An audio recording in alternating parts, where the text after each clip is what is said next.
Alright, welcome back to Make It Mental, everybody. Today, or actually just a few minutes ago, I just ran into an issue. I think it's going to be an issue. I think it's going to be a huge issue. And it's nothing that I've done so far per se, but there's something missing from this that could affect the potential torque that comes out of this drive system to be able to drive the front and rear wheels. But since I got it wired up, let's give you a brief demonstration here. I believe that's low gear. And you'll have to watch this one here to get an idea of wheel speed. So I'll put my finger kind of off to the side there a little bit.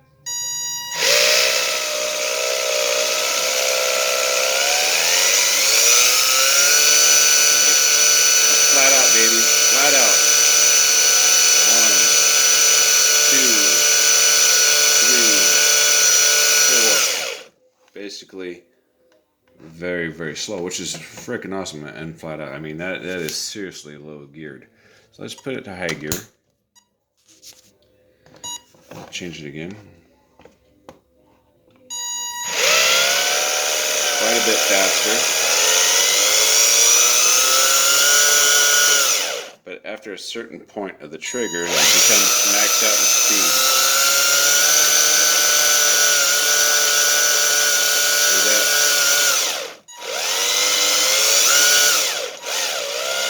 that? But still super low geared.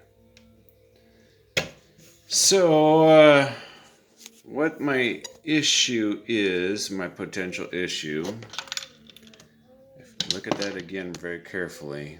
And if you've had a cordless drill, what do you see that's missing? Now I'm going to give you a hint. See this here?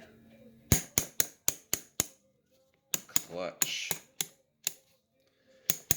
Now more than likely, because I removed this is going to be in a constant state of slip somewhere. I would be lucky if it was in a constant state of or locked. I highly doubt it, but more than likely I'm going to have to take this apart and figure out how to lock this so it doesn't slip anymore. See, because here's the part that broke off that would normally attach right here, and then your chuck would attach out here, so you'd tighten down the chuck, which is this right here. You'd tighten this down and it ratchets up against here somehow. But I eliminated this piece with the springs because obviously it takes up dang near an inch of space. So somehow this, I'm guessing when you turn it, I guess if you're looking at it this way, so if you're turning it toward you, it puts it in a state of lock. So if I'm turning it this way, if this operates the same way, I don't remember. Most drills seem to. If I've turned it this way, I'm guessing it must apply pressure somewhere this way to lock this transmission to the other two transmissions somehow. I don't know how, but it's definitely very low geared, that's for sure. I'm just gonna have to figure out what's needed to make it all happen. What a bummer. I might shit can this whole idea altogether. I don't know. I hate it when I run into these moments like this, but you know, you see some videos where you see something and you're like, oh man, that's so cool, and you see everything excuse me, everything works out perfectly.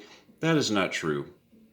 That is simply a case of video editing, selective video editing, splicing everything back together, and their vehicle or airplane or drone works perfectly.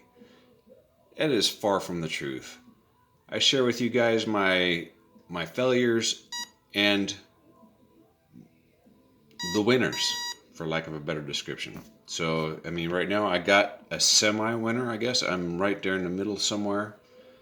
I just don't have a clutch, so I need to figure out how this works so I can lock it in place. Other than that, I think we have a very good rig.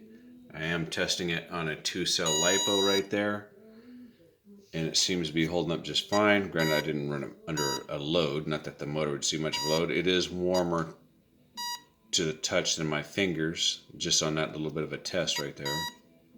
But man, what a bummer.